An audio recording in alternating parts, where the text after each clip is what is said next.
চলো আজ একটা টপিক নিয়ে আলোচনা করা যাক, হাইপোথাইরয়েডিজম। তোমরা অনেকেই জেনে থাকবে আমাদের থাইরয়েড গ্ল্যান্ড থেকে যে হরমোনগুলো অর্থাৎ T3 T4 এই হরমোনগুলোর মাত্রা যদি শরীরে কমে যায় তাহলে আমাদের হাইপোথাইরয়েডিজম দেখা যায়।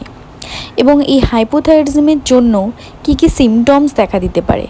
প্রথমত, একটুতেই ক্লান্ত হয়ে যাওয়া, হার্ট রেট কমে যাওয়া, ওয়েট গেইন হওয়া প্রচুর পরিমাণে।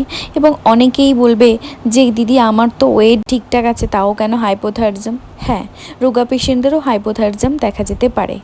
মেনস্ট্রুয়াল ইরেগুলেশন মানে মাসিক অনিয়মিত হবে, ড্রাই স্কিন হবে, কোল্ড ইনটলারেন্স মানে ঠান্ডা সহ্য করতে পারবে না একদম, প্রচুর পরিমাণে হেয়ার ফল হবে, কনস্টিপেশন হবে, ভয়েসের মধ্যে চেঞ্জেস আসবে, চোখের নিচে ফোলাভাব অর্থাৎ পাফি আইজ হবে, ডিপ্রেশন, মুড সুইংস এবং মাঝে মাঝে ভুলে যাওয়া। এবং অবশ্যই T3 T4 TSH টেস্ট করে ডক্টরের কনসাল্ট করতে হবে।